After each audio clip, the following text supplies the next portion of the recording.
ఇక breaking news చూస్తున్నా మరి కాసేపట్లో ఎర్రవల్లి ఫామ్ హౌస్ లో మాజీ సీఎం కేసీఆర్ ను రాష్ట్ర మంత్రులు సీతక్క కొండ సురేఖలు కలవనున్నారు. మేడారం సమ్మక్క సారలమ్మ మహాజాతరకు కేసీఆర్ ను అధికారికంగా ఆహ్వానించేందుకు ఈ భేటీ జరగనుంది. రాష్ట్ర సాంస్కృతిక వైభవానికి ప్రతీకగా నిలిచే మేడారం మహాజాతరను ఈసారి మరింత ఘనంగా నిర్వహించాలనే లక్ష్యంతో ప్రభుత్వం ప్రత్యేక చర్యలు చేపడుతోంది. ఇందులో భాగంగానే మంత్రులు, ఎమ్మెల్యేలు, విపక్ష నేతలతో పాటు మాజీ ప్రజాప్రతినిధులకు వివిధ రంగాలకు చెందిన ప్రముఖులను స్వయంగా కలిసి ఆహ్వాన పత్రికలు అందజేస్తున్నారు.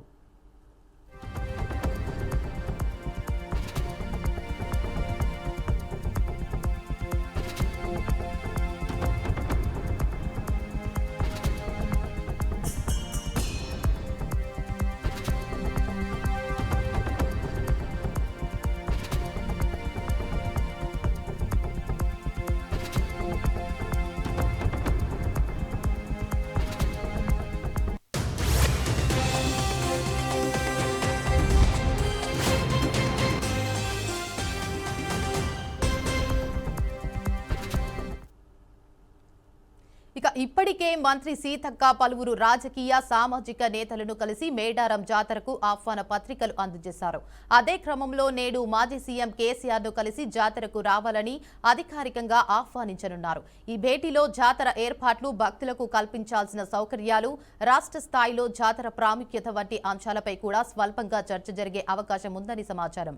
ఇక మేడారం సమ్మక్క సారలమ్మ మహాజాతర తెలంగాణ గిరిజన సంస్కృతి, సాంప్రదాయాలకు ప్రతీకగా నిలుస్తుందని, రాజకీయాలకు అతీతంగా అందరూ పాల్గొనాల్సిన పండుగని మంత్రులు అభిప్రాయపడుతున్నారు. అందుకే రాష్ట్ర అభివృద్ధికి, సాంస్కృతిక ఐక్యతను ప్రతీకగా నిలిచే ఈ మహాజాతరకు అన్ని వర్గాల నాయకులను ఆహ్వానిస్తున్నామని తెలిపారు. కేసీఆర్ భేటీతో ఈ ఆహ్వాన కార్యక్రమానికి మరింత ప్రాధాన్యం ఏర్పడినట్లుగా రాజకీయ వర్గాలు విశ్లేషిస్తున్నాయి. ఇక ఇదే అంశంపై మరింత సమాచారాన్ని మా ప్రతినిధి రామకృష్ణ అందిస్తారు. చెప్పండి రామకృష్ణ, అప్డేట్స్ ఏంటి? మరికొద్ది సేపట్లో ఏదైతే టీపీసీసీ సమావేశం కంప్లీట్ అయిపోయింది, సీఎం రేవంత్ రెడ్డి అధ్యక్షన డైరెక్ట్ గా గాంధీ భవన్ నుంచి మాజీ ముఖ్యమంత్రి కేసీఆర్ కి ఎర్రవెల్లి బయలుదేరారు. మెయిన్ గా చూసుకుంటే ఏదైతే మేడారం మహాజాతర ఉందో దానికి సంబంధించి ప్రతిపక్ష నాయకుడు కేసీఆర్ తో పాటు ప్రముఖులకు కూడా ఇవ్వాలని ప్రభుత్వం ఆలోచనిస్తుంది. దానిలో భాగంగానే ఈ రోజు మంత్రి సీతక్కతో పాటు మంత్రి కొండా సురేఖ ఇద్దరు కూడా సీఎం మాజీ సీఎం కేసీఆర్ కి ఆహ్వాన పత్రిక ఇవ్వడానికి కొద్దిసేపటి క్రితమే ఎర్రవెల్లి ఫామ్ హౌస్ కు బయలుదేరారు. మెయిన్ గా ఏదైతే దీనికి సంబంధించి మేడార జాతర ఉందో ఇది పెద్ద ఎత్తున నిర్వహించాలని ప్రభుత్వం భావిస్తుంది. సో దానిలో భాగంగానే ప్రముఖులతో పాటు కొంతమంది సినిమా ఇండస్ట్రీకి కూడా ఇవ్వాలని ప్రభుత్వం ఆలోచనలో ఉన్నట్టు తెలుస్తుంది. ఈసారి జరిగేటువంటి ఏదైతే మేడారం జాతర ఉందో ఈ నెల 28, 29, 30, 31 దాదాపు 4 రోజుల వరకు ఈ ఉత్సవం భారీ ఎత్తున నిర్వహించాలని ప్రభుత్వం భావిస్తుంది. దీనికి సంబంధించి ఇప్పటికే దాదాపుగా ప్రభుత్వం నుంచి 250 కోట్ల వరకు నిధులు కూడా మంజూరు చేసింది. సో పెద్ద ఎత్తున ఏర్పాట్లు, పర్మనెంట్ గా కొన్ని ఏర్పాట్లు కూడా చేశారు.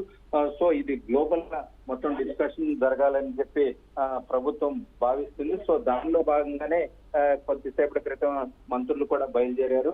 కేసీఆర్ తో పాటు కొంతమంది ప్రముఖులు కూడా, బీజేపీ లీడర్ కావచ్చు, ప్రతిపక్షం మొత్తం కూడా వీళ్ళందరికీ కూడా దీనికి సంబంధించిన ఆహ్వాన పత్రిక పంపించాలని ప్రభుత్వం భావిస్తున్న నేపథ్యంలో వీళ్ళు అక్కడికి వెళ్లి స్వయంగా కేసీఆర్ కి మరికొద్ది సేపట్లోనే ఆహ్వాన పత్రిక అందించున్నారు. Devika, right, thank you for the update Ramakrishna.